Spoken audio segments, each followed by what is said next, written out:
Hi everyone, welcome back to my channel. Today we are going to cover the chapter Atomic Structure of Class 11th in one shot and ये हमारा shortest one shot होने जा रहा है पूरे YouTube में. हम सारे के सारे formulas, concept, theories सब कुछ cover करने जा रहे हैं in a very short period of time. So अगर आपको one shot revision पेपर आने वाला है अगले दिन ही है, आपको अच्छा खासा रिविजन चाहिए और अगर आपको नहीं भी पता थोड़ा बहुत इस चैप्टर के बारे में, आपको जस्ट एक आइडिया लेना है, आप इस वीडियो को रेफर कर सकते हो. देखो कहानी शुरू होती है फैराडे से.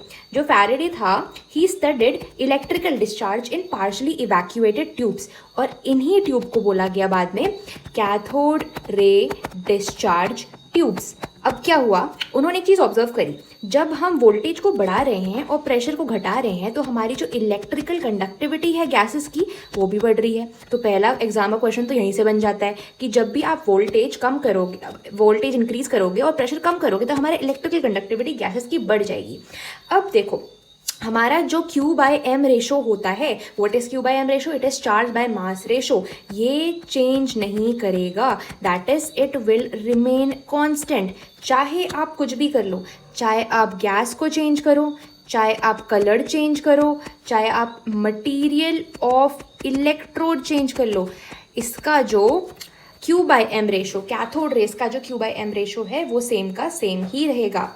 So it does not depend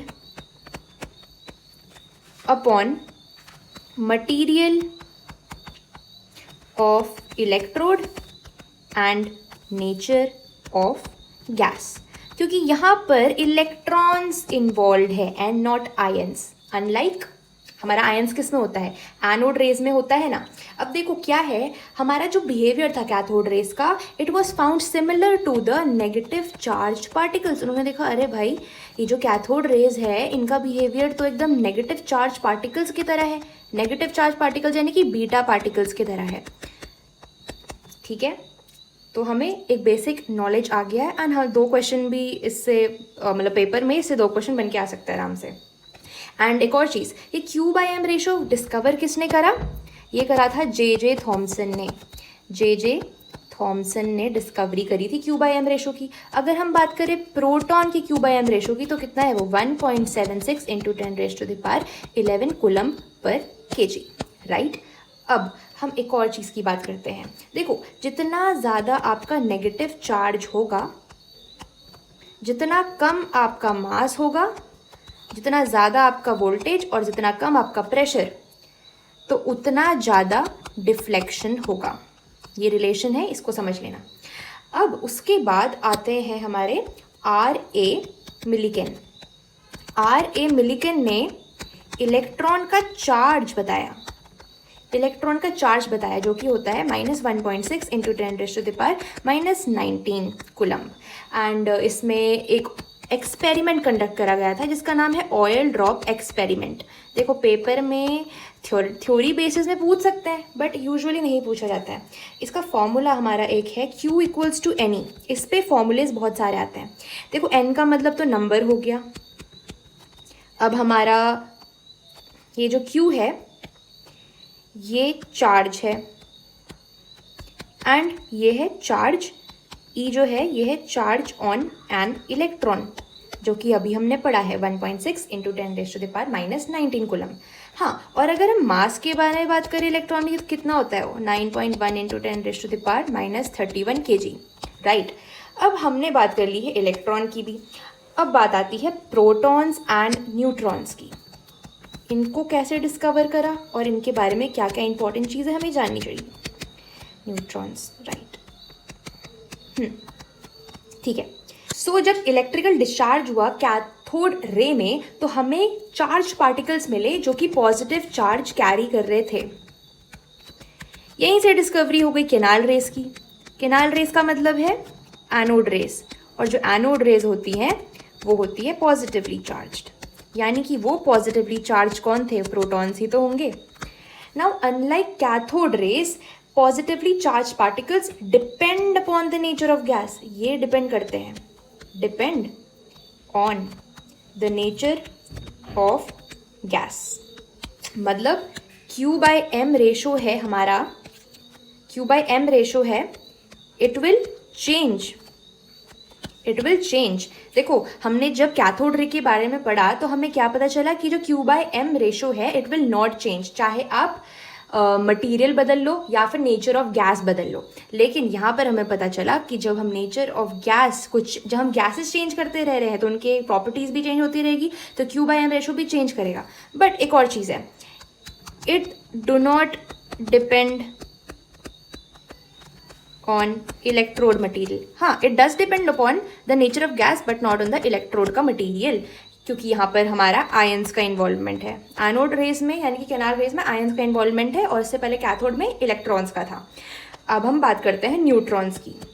neutrons की डिस्कवरी करी थी एक साइंटिस्ट जिनका नाम था जेम्स चैडविक ने। इन्होंने करी थी, कैसे करी थी? उन्होंने बॉम्बार्ड किया thin sheet of beryllium by alpha particles. तो इतना आपको बेसिक नॉलेज होना चाहिए इस पोर्शन से। न्यूट्रॉन्स ऑब्वियसली इनका कोई चार्ज नहीं होता है।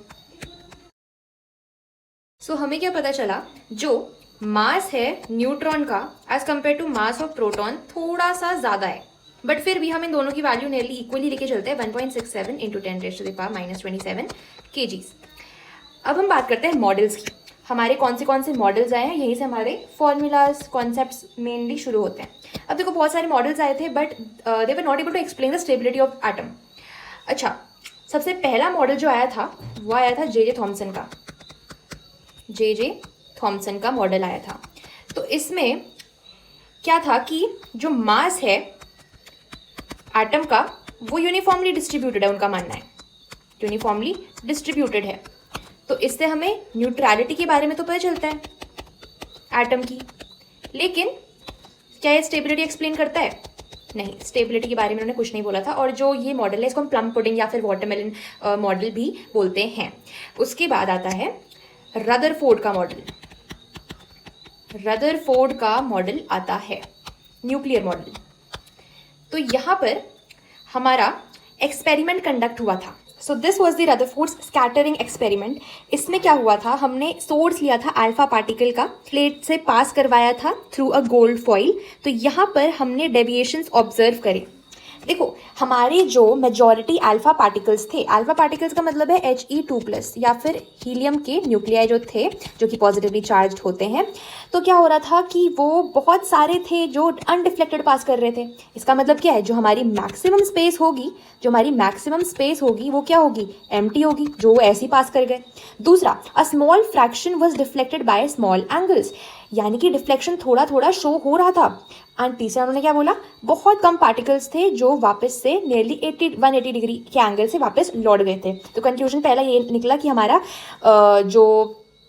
जो अल्फा पार्टिकल्स थे वो अनडिफ्लेक्टेड पास कर गए। तो most of the space in the atom is empty, बहुत कम थे जिनमें डिफ्लेक्शन हुआ था। यानी कि हमारा positive charge of the atom पूरे एटम में फैला हुआ नहीं है, मतलब एक स्पेसिफिक जगह है जहाँ पर हमारा पॉजिटिव चार्ज कंसंट्रेट हो रखा है, तभी वहाँ रिपल्शन हुआ होगा और तभी वहाँ डिफ्लेक्शन हुआ होगा। एंड लास्टली उन्होंने यही बोला कि बहुत कम थे जो 180 डिग्री के एंगल से डिफ्लेक्ट कर रहे थे।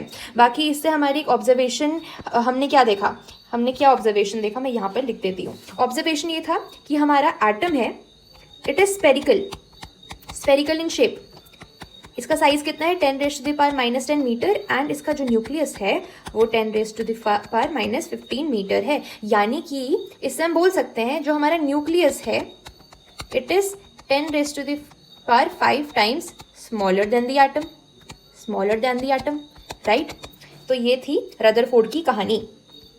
अब हम बात करते हैं मास नंबर और एटॉमिक नंबर। देखो मास नंबर क्या होता है हमारा, प्रोटॉन्स प्लस न्यूट्रॉन्स, जिसको हम बोलते हैं न्यूक्लियॉन्स।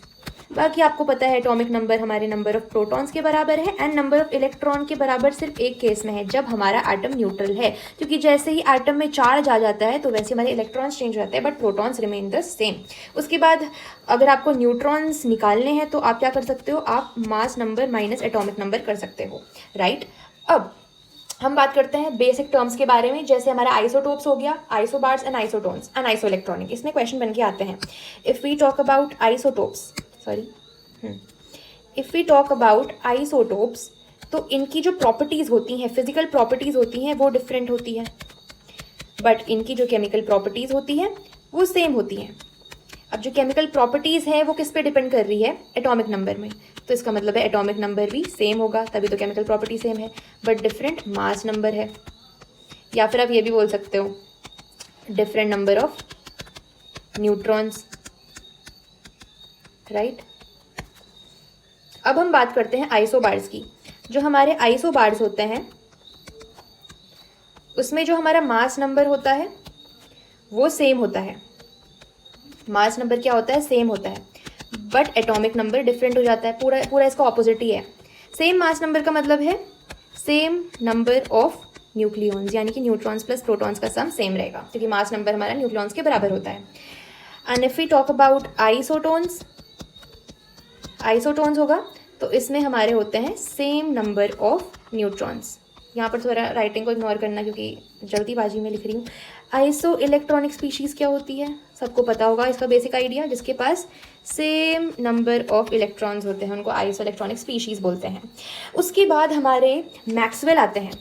अब मैंने बोला ना कि कोई कोई मॉडल अभी कोई कोई जो मॉडल थे वो स्टेबिलिटी को एक्सप्लेन नहीं कर पाए थे एटम की। उसमें से एक रदरफोर्ड का ही मॉडल था, न्यूक्लियर मॉडल, जो नहीं कर पाए थे एक्सप्लेन, क्योंकि मैक्सवेल आ गए थे।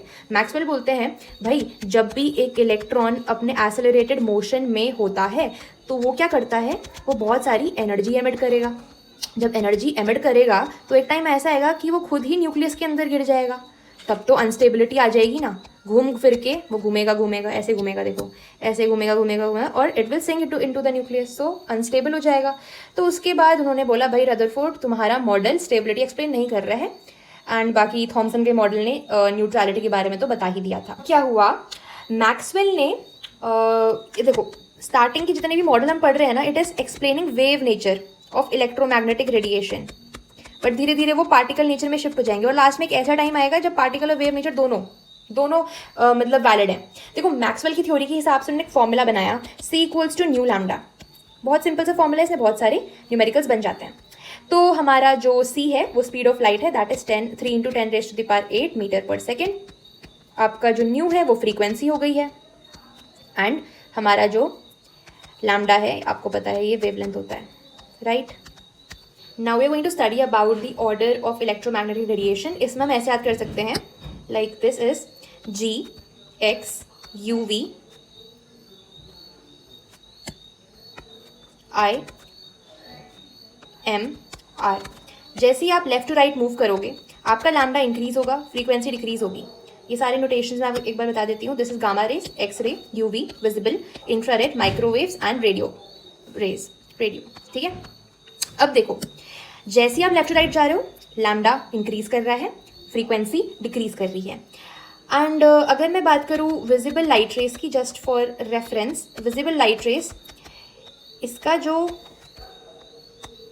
वेवलेंथ होता है वो होता है 380 नैनोमीटर टू 360 नैनोमीटर, यानी कि आप ऐसे भी रख सकते हो 3800 एंगस्ट्रॉम टिल 7600 एंगस्ट्रॉम, क्योंकि आपको इतना तो पता ही होगा 1 nanometre is equal to 10 angstrom. Planck's quantum theory, इसमें भी हमारा एक छोटा सा फॉर्मूला है, प्लैंक्स क्वांटम थ्योरी। तो इसमें क्या बताया, जो हमारी लाइट है वो एमिट हो रही है डिसकंटिन्यूअस मैनर में in form of packets of energy, जिसको हम क्वांटा बोलते हैं। इसी में एक फॉर्मूला बन जाता है E equals to hc/λ, that is h nu. तो ये बहुत इंपॉर्टेंट फॉर्मूला है, जिसमें से हमारा जो h होता है it is Planck's constant, and इसकी वैल्यू होती है 6.62 × 10⁻⁻34। एंड अगर आपको न्यूमेरिकल जल्दी सॉल्व करना है तो आप एच सी की वैल्यू डायरेक्टली ले सकते हो 20 × 10⁻⁻26। तो यहाँ पर एक और चीज़ पता लगी, जो सारे फोटॉन्स होते हैं उनके पास सेम अमाउंट ऑफ एनर्जी नहीं होती है। अगर हमारी लैम्डा डिफरेंट होगा या फिर हमारा डिफरेंट फ्रीक्वेंसी होगी तो हमारी एनर्जी भी डिफरेंट होती रहेगी। सो ये हमारा प्लैंक्स क्वांटम थ्योरी का मेन फॉर्मूला आपको लर्न कर लेना है। Now comes photo electric effect. Photo electric effect,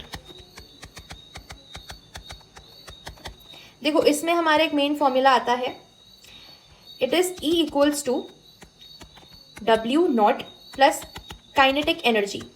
किसकी? इलेक्ट्रॉन की बात हो रही है। नाउ डब्ल्यू नॉट हमारा वर्क फंक्शन है। वर्क फंक्शन क्या होता है? हमारा work function is the minimum quantity of energy required to remove an electron. तो टोटल एनर्जी हमें एक तो चाहिए रहती है वर्क फंक्शन, यानी कि इतनी मिनिमम एनर्जी दे दो जिससे कि इलेक्ट्रॉन एमिट हो जाए, निकल जाए, और बाकी काइनेटिक एनर्जी, भागने के लिए इलेक्ट्रॉन को भागना भी तो पड़ता है, उसके लिए भी तो एनर्जी चाहिए, उसको काइनेटिक एनर्जी की फॉर्म में है वो। अब आप इसको डिराइव कर सकते हो बहुत सारे फॉर्म्स में, जैसे H nu equals to H nu naught. इसमें एच न्यू नॉट को हम बोलते हैं threshold frequency plus half M V square, ऐसे भी लिख सकते हो। You can also write it as H C upon lambda, और इसको इस तरफ ला दो तो H C upon lambda naught equals to half M V square. बहुत तरीके में हम लिख सकते हैं इसको। Now comes the relation. अगर आप इंटेंसिटी को इंक्रीज करोगे तो आपके number of photo electrons increase होंगे, बट जो काइनेटिक एनर्जी होगी वो सेम की सेम रहेगी। अब जब भी आपका ऐसा ग्राफ आ जाएगा कि बताओ ये काइनेटिक एनर्जी है और इंटेंसिटी है, इसके बीच का क्या ग्राफ है भाई, इन दोनों के बीच में कोई रिलेशन ही नहीं है, कांस्टेंट रहेगा, तो ये ऐसा हो जाएगा। एंड दूसरा केस, अगर मैं काइनेटिक एनर्जी बढ़ेगी अगर मेरा फ्रीक्वेंसी इंक्रीज हो रहा है, बट इसमें एक ही कंडीशन है कि हमारी जो फ्रीक्वेंसी है वो ज़्यादा होनी चाहिए थ्रेशोल्ड फ्रीक्वेंसी से। एंड अगर हम एक ग्राफ प्लॉट करते हैं तो कुछ ऐसा दिखेगा, ये काइनेटिक एनर्जी है, ये फ्रीक्वेंसी है।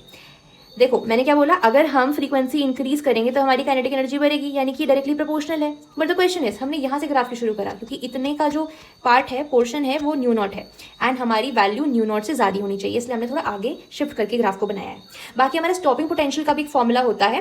देखो स्टॉपिंग पोटेंशियल क्या होता है, अगर मुझे एक इलेक्ट्रॉन की काइनेटिक एनर्जी को जीरो करना है, मतलब एक तरीके से इलेक्ट्रॉन को रोक देना है, तो उसके लिए मुझे स्टॉपिंग पोटेंशियल लगाना पड़ेगा। एक छोटा सा फॉर्मूला है, H nu minus nu naught equals to E V S. कहाँ आ गया? EVS, ये दूसरा फॉर्मूला हो गया। अब हम बात करते हैं ब्लैक बॉडी रेडिएशन की। आपने सुना होगा what is a black body. देखो ब्लैक बॉडी एक आइडियल बॉडी होती है जो कि सारी फ्रीक्वेंसीज की लाइट को रेडिएशंस को एब्जॉर्ब कर सकती है या फिर एमिट कर सकती है।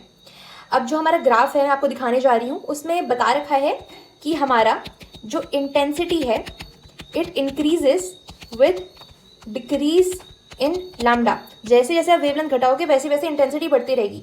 लेट्स मेक दिस, ये है हमारी इंटेंसिटी, ये हमारा lambda,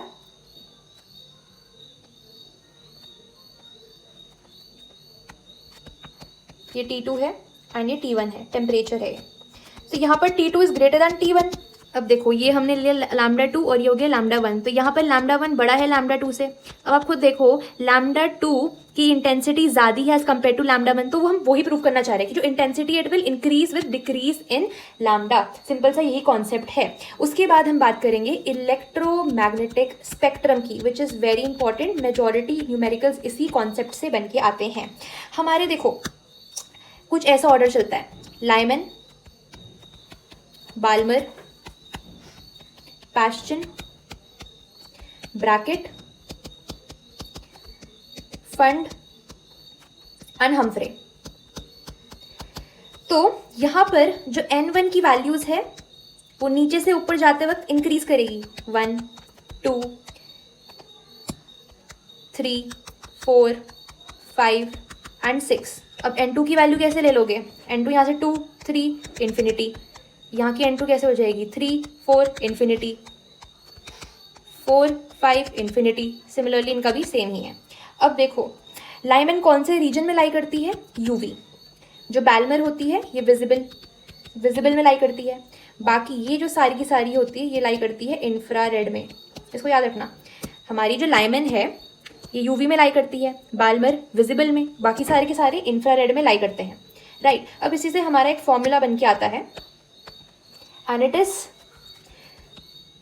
wave number equals to R Z का square, R Z square 1/n1 1 divided by n1 square minus 1/n2 square.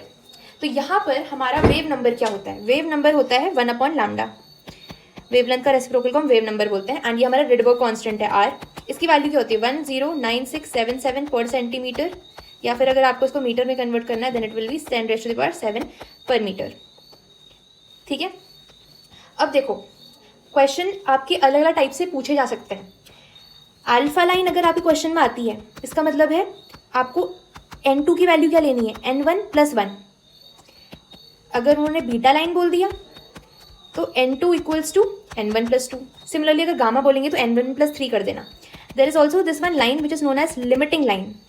Limiting line में आपको N2 सीधे इनफाइनाइट ले लेना है।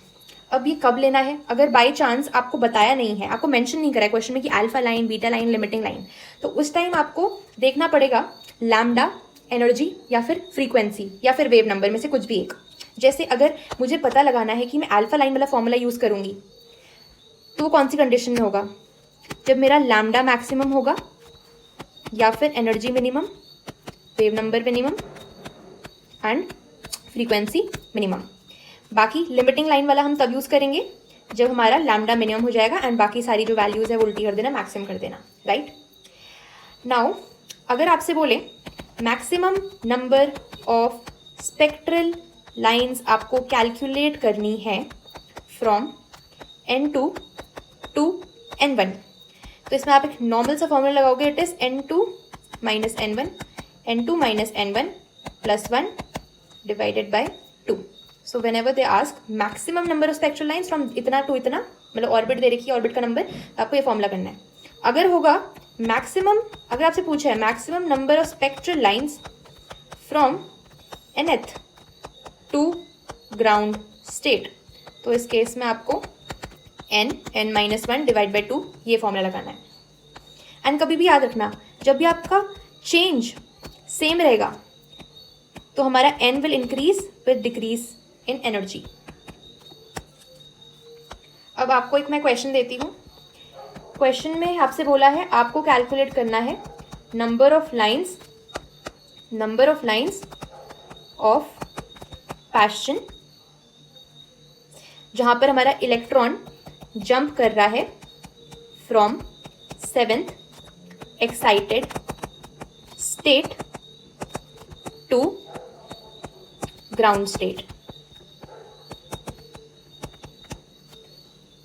तो इसमें क्या होगा, सबसे पहले मैं आपको एक चीज़ बताती हूँ। देखो अभी हमने जो ये ऑर्डर याद करा, सपोज इलेक्ट्रॉन है वो जंप कर रहा है N1 से मतलब हमारा N1 of Lyman to N1 of Balmer. अब वो नीचे से ऊपर जंप कर रहे हैं। So for an electron to transition from a lower energy to, लिख देती हूँ, अगर इलेक्ट्रॉन ट्रांजिशन कर रहा है from lower energy to higher energy, then उसके लिए जो हमारी एनर्जी है वो एब्जॉर्ब हो रही होगी। मतलब देखो खुद सोचो ना, एक इलेक्ट्रॉन है उसकी कम एनर्जी है, वो ज़्यादा एनर्जी में जाना चाह रहा है तो उसको एनर्जी एब्जॉर्ब करनी पड़ेगी। बट अगर वो हायर टू लोअर में जा रहा है तो एनर्जी हमारी एमिट हो जाएगी। जस्ट फॉर एक्सप्लेनेशन पर्पस मैंने आपको बता दिया। देखो तो यहाँ पर क्या करोगे, जब भी आपको बोलेंगे 7th एक्साइटेड स्टेट, इसका मतलब है आपको N2 की वैल्यू 7 + 1 करके लेनी है, तो ये आपका 8 हो गया। अब उन्होंने बोला है पास्चन, तो पास्चन में अब जाके देखो हमारी जो ये थी इसमें N1 की वैल्यू क्या थी, 3 थी, तो पास्चन की N1 की वैल्यू 3 हो जाएगी। तो अगर आप N2 - N1 करोगे तो आपको नंबर ऑफ लाइन्स मिल जाएगी, 8 - 3 that is 5, as simple as that. ठीक है, अब हम बात करते हैं बोहर्स एटॉमिक मॉडल के बारे में। बोहर्स एटॉमिक मॉडल, तो इसमें सबसे पहला फॉर्मूला तो आपको ये याद रखना है, जो हमारा एंगुलर मोमेंटम है mvr, it is equal to NH/2π, right. अब हमारे क्वेश्चंस यहाँ से बन के बहुत आते हैं, न्यूमेरिकल्स। वो बोल देंगे चलो बताओ इस ऑर्बिट की, इस nth ऑर्बिट की रेडियस बताओ, इस nth ऑर्बिट की वेलोसिटी बताओ, या फिर एनर्जी बताओ, पोटेंशियल एनर्जी, काइनेटिक एनर्जी, कुछ भी। तो इसके आपको सीधे फॉर्मूले याद करने पड़ेंगे, इससे कोई शॉर्ट ट्रिक नहीं है। अगर Rn की बात करें, it will B 0.529 angstrom into n²/z। n इसमें हमारी ऑर्बिट नंबर है, z हमारा एटॉमिक नंबर है। इसको हमने ऑल टुगेदर a0 ले लिया इंटू n²/z। एंड हमने RH के बराबर क्यों लिया, इसको एक्सप्लेन करती हूँ मैं अभी। देखो RH के बराबर हमने इसलिए लिया क्योंकि अगर तुम कैलकुलेट करोगे रेडियस ऑफ हाइड्रोजन, तो उसमें 0.529 एंगस्ट्रॉम इंटू n² यानी कि 1 हो जाएगा। फर्स्ट ऑर्बिट ले रहे हैं हम यहाँ पर, डिवाइडेड बाय एटॉमिक नंबर 1 होता है। So RH is equal to 0.529 angstrom की जगह आप RH भी लगा सकते हो। It is known as Bohr's radius, just for clarification. ठीक है, तो अगर आपसे रेडियस पूछा, आप ये वाला फॉर्मूला अप्लाई करोगे। If they ask the velocity, it will B 2.18 into 10⁻⁶ into z divide by n, right, z divided by n। उसके बाद पोटेंशियल एनर्जी, पहले एनर्जी का मैं अभी बताऊंगी बट उससे पहले याद रखो 2 times of total energy is potential energy and kinetic energy is negative of total energy. अगर आपसे बोले एनर्जी फाइंड आउट करो, इट विल बी -13 पॉइंट्स, देखो इसकी 4 वैल्यूज हैं डिफरेंट यूनिट्स में, तो आपको ये भी याद करनी पड़ेगी। -13.6, देखो नेगेटिव याद रखना, इसको नेगलेक्ट मत करना, इंटू Z²/n², इलेक्ट्रॉन वोल्ट पर आटम। अगर जूल पर आटम में चेंज करनी है आपको तो आपका ऐसा फॉर्मूला हो जाएगा -21.8 इंटू 10⁻⁻19 Z²/n², या फिर -1312 इंटू Z²/n² किलो जूल पर मोल। एंड अगर इसको किलो कैलोरी पर मोल में करना है, it will B -313.6 into Z²/n² kilo calorie पर मोल। तो ये आपके सारे फॉर्मूलेज हैं जो आपको याद ही करने पड़ेंगे। उसके बाद डी ब्रॉगली आते हैं, डी ब्रॉगली। तो देखो भाई, एंड एक और चीज़ है जो हमारे बोहर थे, ये जो बोहर का मॉडल था ये पार्टिकल नेचर पे बेस्ड था। उससे पहले जो हमने रदरफोर्ड का पढ़ा था और बाकियों का पढ़ा था वो वेव नेचर, ये पार्टिकल नेचर है। हम डी ब्रॉगली वेव नेचर के बारे में बात करते हैं। अब देखो हमारे यहाँ पर भी कुछ इंपॉर्टेंट फॉर्मूला है। तो एक तो प्लैंक क्वांटम थ्योरी जो कि पार्टिकल नेचर पे बेस्ड था, तो उन्होंने क्या फॉर्मूला दिया था, =h/nu, that is hc/λ। And Einstein ने वेव नेचर के बेसिस में दिया था =mc²। तो उन्हीं दोनों को लेके, उन दोनों की मदद लेके उन्होंने निकाला ये फॉर्मूला, λ=h/mc, λ=h/mv, ये वेलोसिटी है, हाँ velocity, and lambda is equal to h/√2mke, या फिर h/√2mqv। अब ये वाला जो v है ये पोटेंशियल है, इससे ऊपर वाला जो v हमने पढ़ा था वो वेलोसिटी थी, एंड ये काइनेटिक एनर्जी है, राइट। तो ये हमारा इंपॉर्टेंट फॉर्मूला। एक और फॉर्मूला है जो कभी कभी न्यूमेरिकल्स में यूज हो सकता है, इट इज 2πRn = n λ। आपको रेडियस दे देंगे किसी ऑर्बिट की, ऑर्बिट नंबर दे देंगे, बोल देंगे वेवलेंथ फाइंड करो, तो 2πRn = n λ हम निकाल सकते हैं। एंड अगर आपको इलेक्ट्रॉन का लैम्डा ढूंढना है तो it will be 12.27 angstrom divided by √v। अगर आपको प्रोटॉन के लिए ढूंढना है lambda, so it will be 0.1, no not 0.1, it is going to be 0.286 angstrom divided by √v, and for an alpha particle lambda will be 0.1 angstrom divided by √v। अब आता है हमारा सबसे मेन प्रिंसिपल जो एग्जाम्स में specially आपके paper में बहुत ज़्यादा पूछा जाता है, इट इज़ हाइसेनबर्ग्स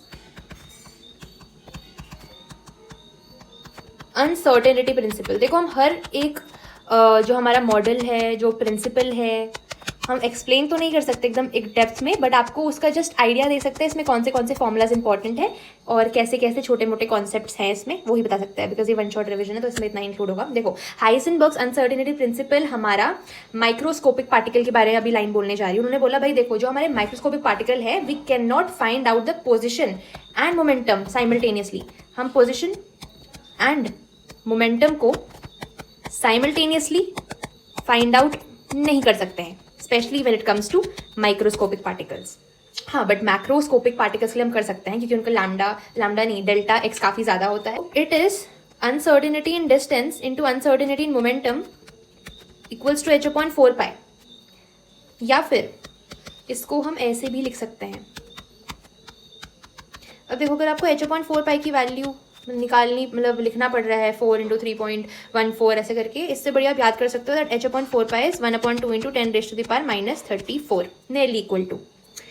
अब हम बात करते हैं क्वांटम नंबर्स की, very important topic.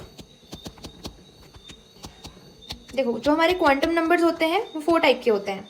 First is principal quantum number which is represented by n। देखो n, अगर आपसे बोले नंबर ऑफ ऑर्बिटल्स कैलकुलेट करना है आपको, it will B n², but अगर आपको बोले number of electrons, it will B 2n²। Next is azimuthal quantum number which is represented bye l। ये क्या बताता है हमें? शेप ऑफ ऑर्बिटल, इसी से हम बता पाते हैं। आपका अभी जैसे आपसे पूछ लिया जाए कि एंगुलर मोमेंटम इलेक्ट्रॉन का एक ऑर्बिटल में क्या होता है, then it is equal to under root of L plus 1 h upon 2 pi, right. अब देखो हमारा जो n होगा ना वो हमेशा l से बड़ा ही होगा। जो ये रूल फॉलो नहीं कर रहा है तो समझ लो वो पॉसिबल ही नहीं है। Now if they ask you number of orbitals in a sub shell या फिर sub orbital, it is 2l plus 1। And अगर आपको बोले नंबर ऑफ इलेक्ट्रॉन्स इन सब शेल तो हो जाएगा 2l प्लस 1। एंड हमारा जो मैग्नेटिक क्वांटम नंबर की जितनी वैल्यू आएगी it will be equal to number of orbital. अभी बताती हूँ मैग्नेटिक क्वांटम नंबर होता क्या है। बस याद रखो जितना वैल्यू आएगी हमारी, जितनी नंबर ऑफ वैल्यूज आएगी हमारी मैग्नेटिक क्वांटम नंबर की, उतने ही हमारे ऑर्बिटल होंगे। कैसे? देखो इतना तो हमें पता चल गया, जो प्रिंसिपल क्वांटम नंबर होता है उससे हमें साइज के बारे में पता चलता है ऑर्बिटल के, ऑर्बिटल का साइज इससे पता चलता है। उसके बाद जो एल होता है ये शेप के बारे में पता चलता है इससे। एंड जो हमारा थर्ड हम जो पढ़ने वाले हैं मैग्नेटिक क्वांटम नंबर है, इससे हमें ओरिएंटेशन पता लगता है एक ऑर्बिटल का, ओरिएंटेशन ऑफ ऑर्बिटल। अब देखो जैसे हमारा m का फॉर्मूला होता है 2l प्लस 1। आपको क्वेश्चन में बोल देंगे कि you have to calculate the number of electrons that can be accommodated in all orbitals having n equals to 2 and l equals to 1। देखो S P D F, इसका मतलब है l की वैल्यू यहाँ पर 0 है, 1 2 एंड 3, और हमें ये भी पता है कि n प्रिंसिपल क्वांटम नंबर होता है। तो अगर मैंने यहाँ पर n इक्वल्स टू 2 ले लिया तो इट विल बी 2, 1 का मतलब क्या है, it will B p, right, 2p हो जाएगा ये। अब जैसे मैं अगर निकालना चाहूँ m की वैल्यूज़ को, तो मैं m की वैल्यू कैसे निकाल सकती हूँ। हमारा ये जो l है it is 1, so 0 plus 1 minus 1, ये पॉसिबल वैल्यूज जाएंगी m की। यानी कि हमारा 3 ऑर्बिटल हो गया, 3 इंटू 2, क्योंकि एक ऑर्बिटल में 2 इलेक्ट्रॉन्स हो सकते हैं ना फिट, तो यहाँ पर हो जाएगा 6 इलेक्ट्रॉन्स। या फिर आप ऐसे भी कर सकते हो, आपने कर लिया 2l plus 1, 2 into l plus 1, 2 plus 1 that is 3 orbitals हो गए, 3 टू 6 इलेक्ट्रॉन्स। आप इस मेथड और इस मेथड दोनों में से किसी को भी कर सकते हैं फॉलो। तो जैसे हमें पता लगाना है ऑर्बिटल का बेसिकली कॉन्सेप्ट क्या होता है। देखो अगर मैंने n की वैल्यू 3 ले ली तो l की कितनी वैल्यूज बन सकती है, या तो 0 बन सकती है, या तो 1 बन सकती है, या फिर 2 बन सकती है। It is always less than n, तो ये 3 तक तो एक्सटेंड नहीं होगा, इतना पता चल गया। अब हम ऑर्बिटल्स की बात करते हैं, तो यहाँ पर 0 3s, इसको क्या बोलेंगे हम 3, क्योंकि n की वैल्यू 3 है। एंड मैंने अभी आपको बताया था जब भी हमारा p होगा तो ये 1 होगा l की वैल्यू, तो 3p, एंड यहाँ पर हो जाएगा 3d। नाउ 1 में कितनी वैल्यूज आ सकती है, -1 आ सकता है, 0 आ सकता है, +1 आ सकता है। अब तभी तो हम p ऑर्बिटल में 3, ये आपको डब्बे दिख रहे 3 डब्बे, यानी कि ये इसमें से एक हो गया px, दूसरा हो गया py, तीसरा हो गया pz, कोई सा भी आप ले सकते हो इसमें। अब जैसे इसमें -2 हो गया, और -1 हो सकता है, 0 हो सकता है, +1 हो सकता है, +2 हो सकता है, तो ये हो गई हमारी d ऑर्बिटल्स। जैसे मैंने इसको ले लिया dz², इसको मैंने ले लिया dyz, dxz, dx² - y² and dxy, ठीक है। तो ये होता है ऑर्बिटल का। अब देखो हमारा एक क्वेश्चन आ जाता है, वो बोलेंगे आपको, पहले नोड के बारे में पता लगाते हैं होता क्या है। Probability of finding an electron, जहां पर होता है 0 उसको बोलते हैं हम नोड। अगर आपको बोलेंगे कैलकुलेट रेडियल नोड्स का फॉर्मूला हो जाएगा n - l - 1। If they ask you to calculate the number of angular nodes it will be l। And अगर वो आपको बोलेंगे टोटल नोड्स तो वो हो जाएगा हमारा n - 1। एंड अगर आपको नोडल प्लेन बोलेंगे, number of nodal plane calculate करने के लिए, तो वो हो जाता है l। Just like angular nodes, इसकी भी वैल्यू l ही रहती है। अब हम कुछ रूल्स के बारे में बात करते हैं, प्रिंसिपल्स के बारे में बात करते हैं। एक थे हमारे ऑफ बो प्रिंसिपल में क्या होता है, देखो चार्ट बना देते चलो, 1s 2s 3s 4s 5s 6s 7s 2p 3p 4p 5p 6p and 7p, यहाँ पर d 4d 5d 6d 4f and 5f। तो ऐसा हम काम करते हैं, जैसे हमें दिया na, राइट, तो na का क्या होता है 11 होता है, तो हम इसको कैसे लिखते हैं 1s2 2s2 2p6 और उसके बाद 3s, देखो 6 7 8 9 10 11 3s1।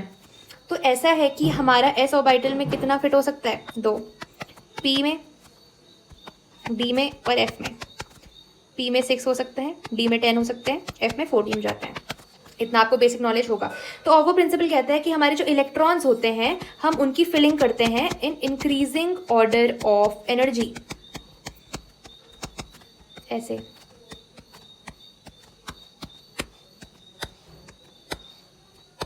ठीक है, तो यहां पर अगर हमारा मल्टी इलेक्ट्रॉन सिस्टम होगा, देखो वन शॉट देख रहे हो तो इतने बेसिक चीज आपको पता रहनी चाहिए, तो उसमें हम N+L रूल फॉलो करेंगे।